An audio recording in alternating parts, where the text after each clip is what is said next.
नमस्कार, मैं रवीश कुमार। मुख्य चुनाव आयुक्त ज्ञानेश कुमार को जवाब देना चाहिए। उन्होंने कहा कि किसी ने महाराष्ट्र चुनाव को लेकर कोर्ट में याचिका दायर नहीं की, किसी ने भी महाराष्ट्र के चीफ इलेक्टोरल ऑफिसर को शिकायत नहीं की।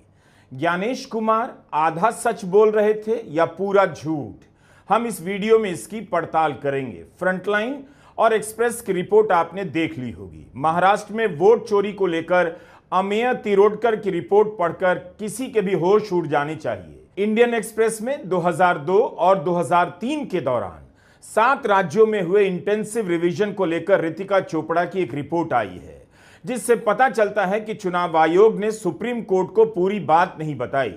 फ्रंटलाइन और एक्सप्रेस की दोनों खबरों को एक साथ देखिए, आपका सर शर्म से कुछ झुक जाएगा। पता चलेगा कि वोट चोरी का मामला कितना गहरा है। महाराष्ट्र से 2 उम्मीदवार ऐसे हैं जिन्होंने चुनाव के पहले ही चुनाव आयोग से लेकर कोर्ट के सामने डुप्लीकेट वोटर को लेकर शिकायत की, मगर चुनाव अधिकारियों ने कुछ नहीं किया। चुनाव खत्म हो जाने के बाद भी पनवेल के बलराम दत्तात्रेय पाटिल वोट चोरी को लेकर लगे रहे।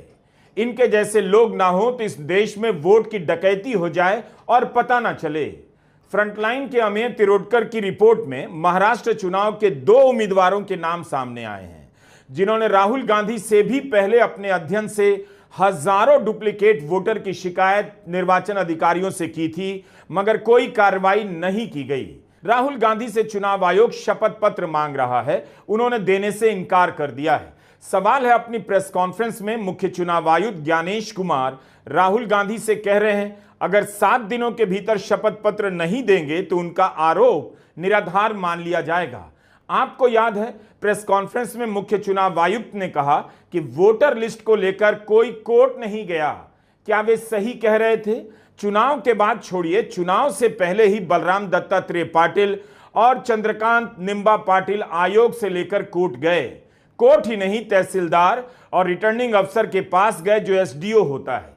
इसके तो प्रमाण कोर्ट में भी मौजूद होंगे। महाराष्ट्र में वोटर लिस्ट बढ़ी, समय रहते जब ड्राफ्ट सूची थी तो दावे और आपत्ति क्यों नहीं जमा कराए गए? जब रिजल्ट निकल आया तब याद आया कि यह गलत था, और एक भी मतदाता का नाम सबूत सहित आज तक चीफ इलेक्टोरल ऑफिसर महाराष्ट्र को नहीं मिला। चुनाव हुए 8 महीने हो गए। महाराष्ट्र में क्यों नहीं उच्चतम न्यायालय में चुनावी याचिका दायर की गई? इन दोनों ने जब मुख्य चुनाव आयुक्त की प्रेस कॉन्फ्रेंस सुनी होगी तो क्या सोचा होगा? क्या इनका आयोग में भरोसा बढ़ गया होगा? उस पर ज्ञानेश कुमार कहते हैं, चुनाव आयोग में भरोसा कीजिए, हम पक्ष विपक्ष नहीं हैं, समकक्ष हैं। आयोग वोटर की प्राइवेसी का हवाला दे रहा है, लेकिन अब सबको दिखने लगा है कि वोटर की प्राइवेसी के नाम पर वोट चोरों की प्राइवेसी का ख्याल रखा जा रहा है। वो पकड़े न जाएं, इसलिए वोटर की प्राइवेसी की दलील दी जा रही है।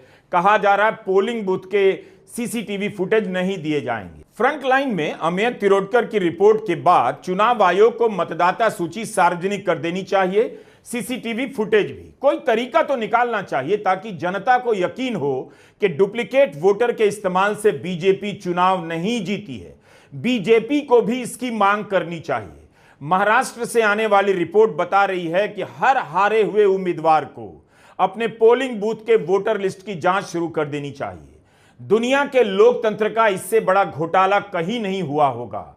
इसे टालने से संदेह और बढ़ता जाएगा। चंद्रकांत निंबा पाटिल शिवसेना शिंदे के उम्मीदवार थे।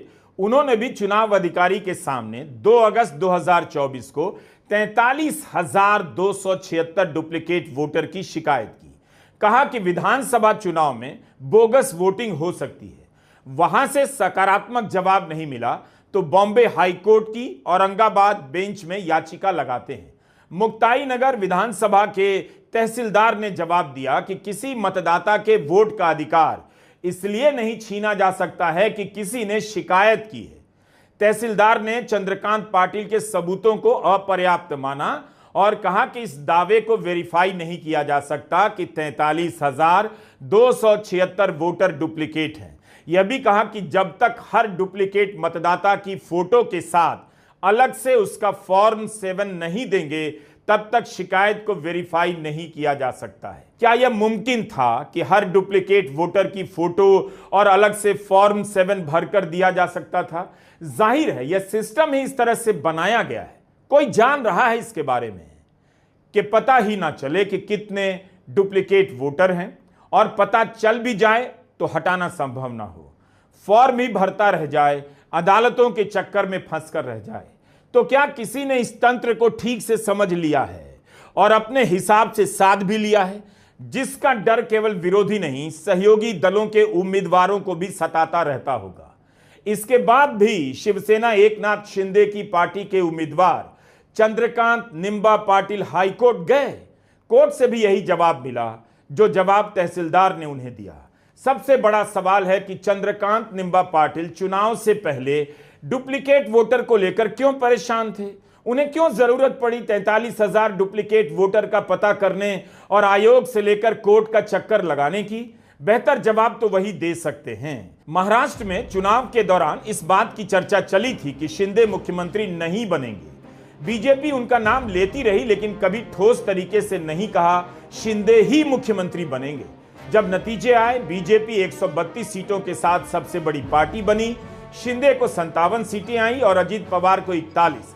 एकनाथ शिंदे मुख्यमंत्री से उप मुख्यमंत्री बन गए, देवेंद्र फडणवीस उप मुख्यमंत्री से मुख्यमंत्री। चुनाव के दौरान हो सकता है कि शिंदे की पार्टी के भीतर यह आशंका रही होगी कि कहीं चुनाव में निपटा ना दिए जाएं, और तरीका उन्हें पता चल गया होगा। चंद्रकांत निंबा पाटिल ने तब बॉम्बे हाईकोर्ट में कहा था कि मतदाता सूची से डुप्लीकेट वोटर हटाने का काम बीएलओ से नहीं कराना चाहिए, सरकारी कर्मचारियों से कराना चाहिए। उन्हें बीएलओ पर भरोसा नहीं था।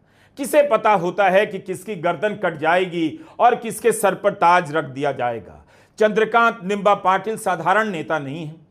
उन्हें सामने आकर बताना चाहिए कि महाराष्ट्र विधानसभा चुनाव से पहले उन्होंने 43,000 डुप्लीकेट वोटर की शिकायत क्यों की और अब इस मामले में क्यों चुप हैं। अब मिलिए बलराम दत्तात्रेय पाटिल से, जो कांग्रेस गठबंधन के तहत पेजेंट एंड वर्कर पार्टी से पनवेल से उम्मीदवार हुए। इन्होंने भी चुनाव से पहले अपनी विधानसभा में रिटर्निंग अफसर से शिकायत की कि 25,000 से अधिक डुप्लीकेट वोटर हैं और रायगढ़ जिले में 85,000 से भी अधिक हो सकते हैं, लेकिन मतदाता सूची से इसकी सफाई नहीं हुई और चुनाव हो गए। पनवेल में बलराम पाटिल चुनाव हार जाते हैं और मुक्ताई नगर से चंद्रकांत पाटिल चुनाव जीत जाते हैं। तो अब आपके सामने अमित तिरोडकर की रिपोर्ट के कारण दो किरदार हैं, बलराम दत्तात्रेय पाटिल और चंद्रकांत निंबा पाटिल, जिन्होंने महाराष्ट्र में विधानसभा चुनाव से बहुत पहले डुप्लीकेट वोटर का मामला उठाया था। निर्वाचन अधिकारी से शिकायत की, कोर्ट भी गए। जिस दिन कोर्ट ने चंद्रकांत निंबा पाटिल की मांग ठुकराई, उसके 4 दिन बाद एसडीओ ने बलराम दत्तात्रेय पाटिल की मांग को भी निरस्त कर दिया। चंद्रकांत पाटिल चुप हो गए क्योंकि जीत गए और पता नहीं अब डुप्लीकेट वोटर के बारे में क्या राय रखते हैं। लेकिन बलराम पाटिल अभी तक इसकी जांच में जुटे हुए हैं। राहुल गांधी वोट चोरी को लेकर बिहार में सड़कों पर हैं, बार बार महाराष्ट्र का जिक्र कर रहे हैं, बल्कि सब इस मसले को भूल गए, मीडिया ने भी भुला दिया। लेकिन राहुल गांधी महाराष्ट्र के चुनाव में वोट चोरी को लेकर लगातार बोलते जा रहे हैं।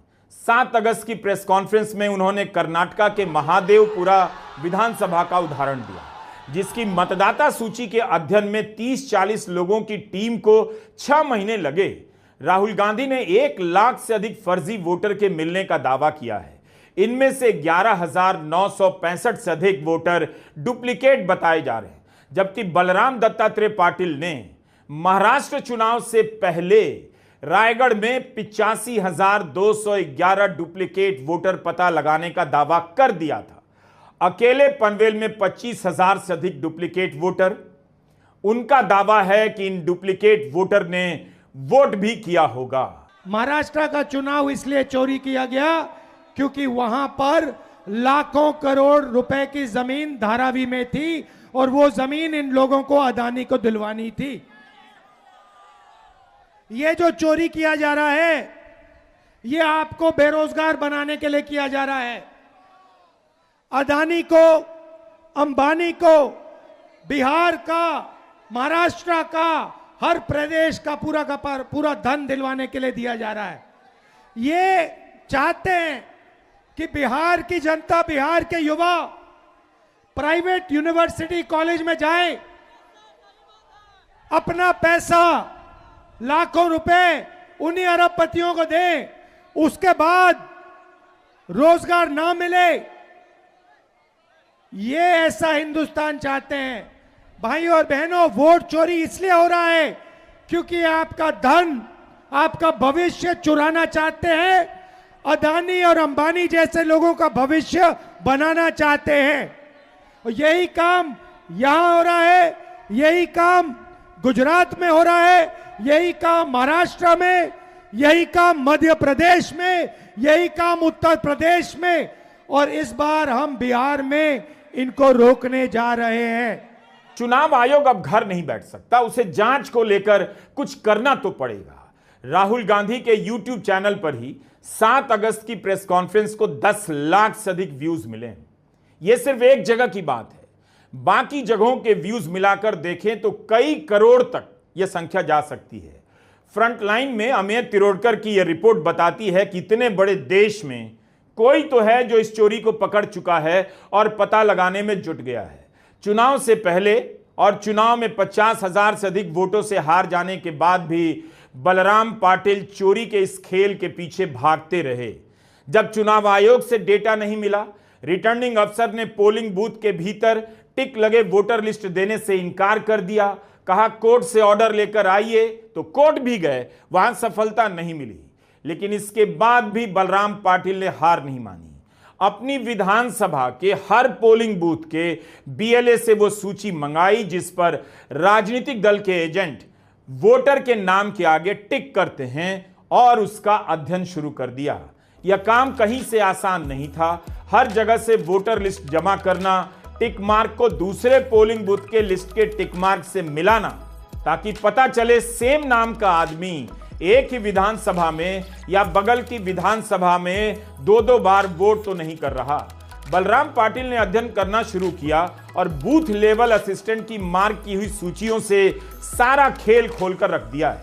उनकी गिनती में अब तक 11,628 डुप्लीकेट वोट मिले हैं जो डाले गए। पनवेल विधानसभा में 574 पोलिंग बूथ हैं। अभी तक वे 490 पोलिंग बूथ का अध्ययन कर चुके हैं। 84 बूथों का अध्ययन बाकी है। पाटिल का कहना है ये आंकड़ा 17,000 से ऊपर जा सकता है। उनके आरोपों के जवाब में चुनाव आयोग कह सकता है पोलिंग बूथ के एजेंट की सूची है, उसकी विश्वसनीयता हम स्वीकार नहीं करते। तब फिर चुनाव आयोग पोलिंग बूथ का टिक किया हुआ रिकॉर्ड क्यों नहीं दे रहा है? वोटर लिस्ट क्यों नहीं जारी की जा रही है? उम्मीदवार कहां तक एक एक बूथ का डेटा जमा करता रहेगा? इलेक्टोरल बॉन्ड याद कीजिए, कैसे हजारों करोड़ का घोटाला चंदे के नाम पर किया गया जो बाद में असंवैधानिक निकला।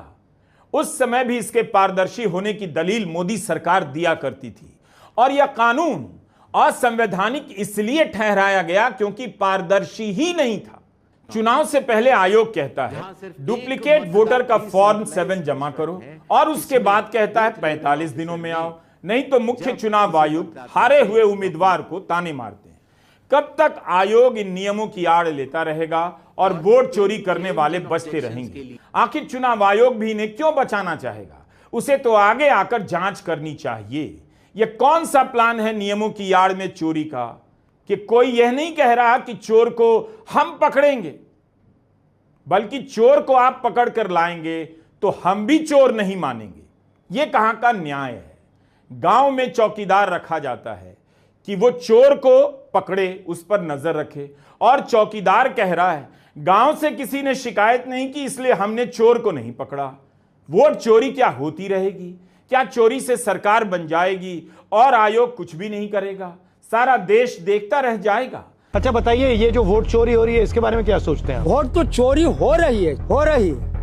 ऐसे सर हम हैं बीजेपी के आदमी, लेकिन फिर भी मैं बोल रहा हूँ अगर बीजेपी में हमारा काम नहीं हो रहा है तो हम विरोध करें। इस धांधली को रोकना होगा आपको सर। तो इसको कैसे रोका जाए? इसको रोका जाए, आंदोलन कीजिए, बहिष्कार कीजिए, और कैसे रुकेगा? मतलब जाइए आप एगो काम के लिए, आपका काम नहीं होगा, पैसा है उसके बाद भी डोलिए। ये हालत है, क्या धांधली है यहाँ सर। सोचिए हम 71 साल के हो गए, ठीक, सिर्फ वोट देने से जनता खुश नहीं होगी। हमको काम चाहिए, पार्टी नहीं चाहिए। पार्टी कोई भी जो हमारा काम करेगा हम उसको वोट देंगे। आखिर महाराष्ट्र के बलराम पाटिल और चंद्रकांत निंबा पाटिल चुनाव से पहले क्यों सतर्क हुए? क्यों इन दोनों ने डुप्लीकेट वोटर का पता लगाया और शिकायतें की? क्या यह मानना होगा कि डुप्लीकेट वोटर का खेल महाराष्ट्र चुनाव में ज्यादा हुआ? फिर क्यों ना माने कि इसकी शुरुआत मध्य प्रदेश से हो चुकी होगी या बिहार से भी? जिस तरह से महाराष्ट्र की खबरें आ रही हैं, 2020 के बिहार विधानसभा चुनाव के नतीजों को भी अब लौट कर देखना चाहिए। 2020 में तेजस्वी यादव की लहर चल रही थी, लेकिन नतीजा आया तो 40 सीटों को लेकर विवाद हो गया, जहां वोटों की गिनती आगे पीछे होने लगी। कई सीटों पर 3,500 से कम वोटों से और कुछ सीटों पर 1,000 से कम के अंतर पर तेजस्वी यादव और महागठबंधन की हार हो जाती है। तेजस्वी यादव भी वोट चोरी यात्रा में राहुल गांधी के साथ है।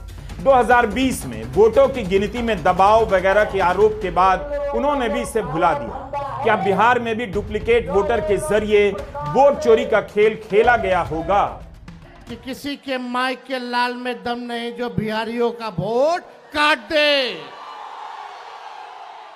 आप बताओ, 2 गुजरात के लोग बताएंगे कि बिहारी कौन कौन वोट देगा? ये चुनाव आयोग से मिलकर के भाजपा के लोग बड़ी साजिश रच रहे हैं।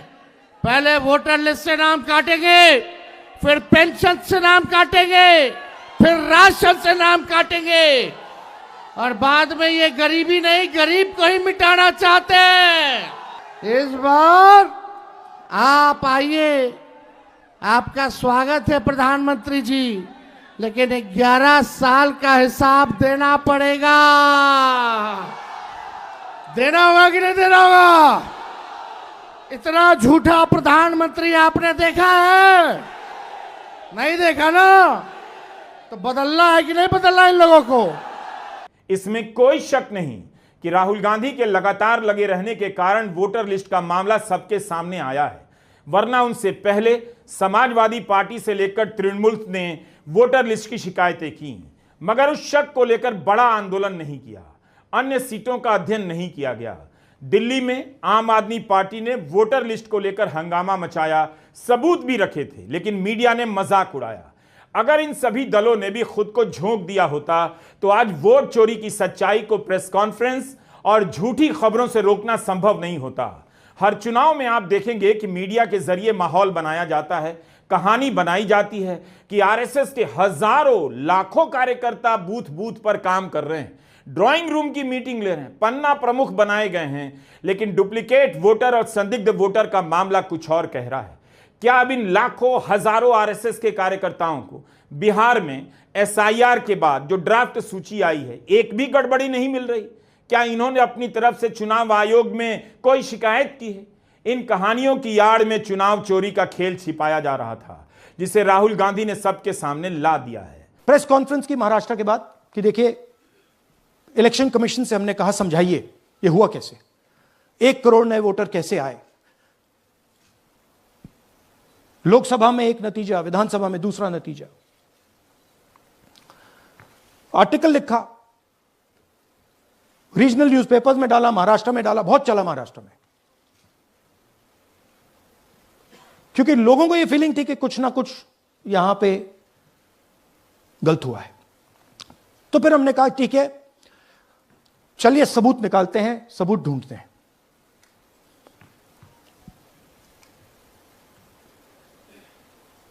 हर स्टेप पे इलेक्शन कमीशन हमें मदद नहीं कर रही थी, उल्टा जिन चीजों को हमें जरूरत थी वो नहीं दे रही थी, बहाने बना रही थी। बलराम पाटिल ने दिखा दिया कि 15,000 से अधिक वोटर उनकी पनवेल विधानसभा में भी दर्ज हैं और पड़ोस की विधानसभा बेलापुर में भी। इसलिए इसका ठोस जवाब आना चाहिए कि डुप्लीकेट वोटर एक विधानसभा में 2 अलग अलग बूथों पर जाकर वोट दे रहा है या एक विधानसभा में वोट देने के बाद बगल की विधानसभा में जाकर वोट दे रहा है। आप केवल यह नहीं कह सकते कि पॉलिटिकल एजेंट का डेटा है तो नहीं मानेंगे, आपको जांच करनी होगी। ऐसे तो हर चुनाव में चोरी हो जाएगी। मुख्य चुनाव आयुक्त ज्ञानेश कुमार अगर खुद से बलराम पाटिल और चंद्रकांत पाटिल का उदाहरण देते तो लगता कि उनका इरादा चोरों को बचाने का नहीं है, जबकि दोनों ने निर्वाचन अधिकारी से वोट चोरी की शिकायत चुनाव से पहले की थी। मुख्य चुनाव आयुक्त ज्ञानेश कुमार कहते हैं कि सूची में भले ही किसी का नाम 2 बार हो, लेकिन वोट एक ही बार पड़ता है। सभी वोटर मतदाता केंद्र पर एक ही बार वोट दे पाएंगे, लेकिन सवाल केवल एक ही बूथ पर 2 बार वोट करने तक सीमित नहीं है। एक ही विधानसभा में अलग अलग बूथों पर वोट देने और अगल बगल की विधानसभा के बूथों पर वोट देने का भी है। बलराम पाटिल ने साफ साफ लिखा है, सेम फोटो, नाम, पिता का नाम होते हुए भी अलग अलग नंबर से वोट डाला जा रहा है। और अगर एक ही बार वोट डलता है तो फिर आप सीसीटीवी भी जारी कीजिए। अगर आपकी मतदाता सूची पक्की नहीं है तो इस बात का साफ साफ प्रमाण दीजिए कि एक ही बार वोट पड़ रहा है। दूसरी बात यह है, ऐसी गलती आप कैसे स्वीकार कर रहे हैं? आपको नहीं करनी चाहिए। एक बात जो मैं आपके माध्यम से भारत की जनता तक पहुंचाना चाहता हूं वो ये है कि मतदाता सूची एक विषय है और मतदान करना दूसरा विषय है। मतदाता सूची में किसी का नाम गलत आ सकता है। अगर बूथ लेवल ऑफिसर से गलती हुई हो या राजनीतिक दलों ने उस पर ध्यान न दिया हो तो किसी भी व्यक्ति का नाम मतदाता सूची में गलत आ सकता है। शायद ही किसी भी मतदान केंद्र में उस लेवल का परफेक्शन एसआईआर से पहले न रहा हो जहां की इस तरह की त्रुटियां न रही हो। किसी व्यक्ति के अगर 2 जगह वोट भी हो तो भी वो एक ही जगह वोट करने जाता है। 2 जगह वोट करना कानूनी अपराध है। और अगर कोई भी व्यक्ति ऐसा कहता है तो सबूत तो चाहिए। सबूत मांगा था, मिला नहीं। आप खुद भी चुनाव आयोग के प्रेस कॉन्फ्रेंस को सुनिए। सवालों के हिसाब से देखिए कि जवाब दिया जा रहा है या नियमों की आड़ में चोरों को बच निकलने का मौका मिल रहा है। हत्या का मुकदमा भी 20 साल बाद सामने आता है तब चलता है, तो वोट चोरी की जांच चुनाव के 1 या 2 साल बाद आने पर क्यों नहीं हो सकती? आयोग अपनी तरफ से क्यों नहीं कर सकता है? चुनाव आयोग की साख दांव पर नहीं है, भारत का लोकतंत्र दांव पर है। यह हेडलाइन भी 22 अगस्त 2025 के इंडियन एक्सप्रेस की है। बिहार में 2003 में एसआईआर कराने की बात कही जा रही थी, लेकिन इसके आदेश की कॉपियां, उस समय के नियमों की पुस्तिकाएं किसी के पास नहीं। सुप्रीम कोर्ट में सुनवाई के दौरान भी सवाल उठा कि आयोग इसे पब्लिक क्यों नहीं कर रहा। एक्सप्रेस की रितिका चोपड़ा ने 2003 की प्रक्रिया से जुड़े आयोग के पूर्व अधिकारियों से बात की है और आयोग के दावों की पोल खोल दी है। 2003 में 7 राज्यों में मतदाता सूची के पुनरीक्षण का काम 8 महीने तक चला। बिहार में यही काम 3 महीने में कैसे हो सकता है? 2003 में नागरिकता का कोई प्रमाण पत्र नहीं मांगा गया, केवल 2002 की मतदाता सूची में नाम को ही पर्याप्त समझा गया। यहां तक कि वोटर आई कार्ड को भी प्रमाण पत्र के रूप में स्वीकार किया गया। इस बार नहीं किया जा रहा। यह बात चुनाव आयोग ने सुप्रीम कोर्ट में क्यों नहीं की कि 2003 में बिहार, यूपी, मध्य प्रदेश, झारखंड, पंजाब, छत्तीसगढ़ और उत्तराखंड में 8 महीने लगे। बिहार में क्यों 3 महीने में यह काम किया जा रहा है? इंडियन एक्सप्रेस एक महत्वपूर्ण अखबार है। रितिका चोपड़ा ने चुनाव आयोग से जवाब मांगा है तो जवाब नहीं दिया गया। चुनाव आयोग क्यों नहीं जवाब दे रहा है? वह तो सबका है। क्या उसका इंटरेस्ट इस बात में नहीं कि उसका पक्ष भी जनता के बीच जाए?